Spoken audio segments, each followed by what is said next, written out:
Halo semuanya, yuk kita kenal lebih dalam dengan salah satu kerajaan maritim terbesar di Indonesia Timur, yaitu Kerajaan Gorontalo, yang lebih dikenal sebagai Kerajaan Makassar. Kerajaan Gorontalo terletak di wilayah Sulawesi Selatan, di sebuah kawasan yang strategis di jalur perdagangan Nusantara. Awalnya Gorontalo adalah dua kerajaan yang berbeda, namun keduanya kemudian menjalin kerjasama erat untuk memperkuat diri, baik secara politik, ekonomi, maupun militer. Ibu kota gua dikenal dengan nama Makassar, atau sekarang kita kenal sebagai Ujung Pandang.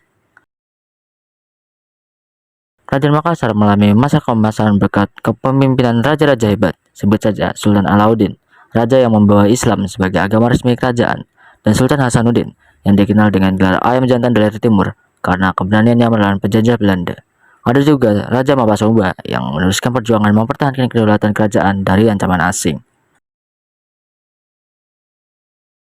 Dalam kehidupan politik, Makassar tumbuh menjadi kekuatan yang diperhitungkan. Raja-rajanya tidak hanya pandai dalam berperang, tetapi juga dalam berdiplomasi. Mereka menjalin hubungan dengan kerajaan-kerajaan lain di Nusantara, bahkan dengan bangsa-bangsa asing yang datang dari jauh. Dari sisi kehidupan sosial, masyarakat Makassar sangat dipengaruhi oleh ajaran Islam.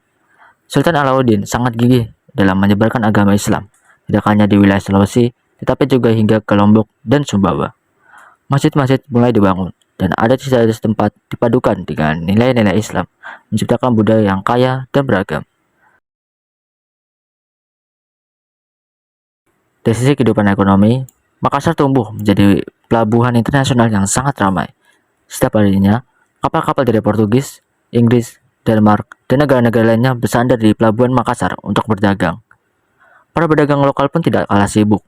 Mereka menggunakan kapal-kapal tradisional seperti pinisi dan lambu untuk berdagang antar pulau, membawa hasil bumi seperti rempah-rempah, kain, dan hasil laut ke berbagai daerah. Karena strategisnya pelabuhan Makassar, tentu saja banyak bangsa asing yang merasa terganggu, khususnya Belanda. Belanda yang ingin memonopoli perdagangan rempah-rempah dari Maluku merasa dirugikan, karena di Makassar, semua pedagang bisa berdagang secara bebas. Akibatnya, timbullah berbagai pertempuran sengit antara pasukan Makassar dan Belanda. Dalam mengatur dunia perdagangan yang sibuk ini, Kerajaan Makassar tidak sembarangan. Mereka menerapkan sistem hukum laut yang tertulis dalam kitab bernama Ade Alopiloping Bicarana Pabalue yang disusun oleh Amana Gapa, seorang ahli hukum yang terkenal saat itu. Hukum ini mengatur segalanya, mulai dari tata cara berlayar, perjanjian dagang, hingga penyelesaian sengketa antar pedagang. Ini menunjukkan betapa majunya peradaban hukum Makassar pada saat itu. Dari sisi kebudayaan, Kerajaan Makassar juga menyumbangkan warisan yang luar biasa. Kapal penisi yang kini diakui UNESCO sebagai warisan budaya dunia adalah bukti kejayaan pelayaran Makassar. Selain itu, tradisi sastra seperti kitab lontar, seni ukir, hingga upacara adat memperlihatkan betapa tingginya nilai seni dan budaya masyarakatnya.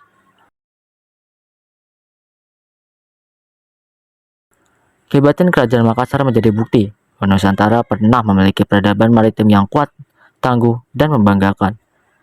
Sebuah masa di mana pelayaran, perdagangan, politik, budaya, dan agama tumbuh berdampingan, menciptakan kemakmuran yang luar biasa.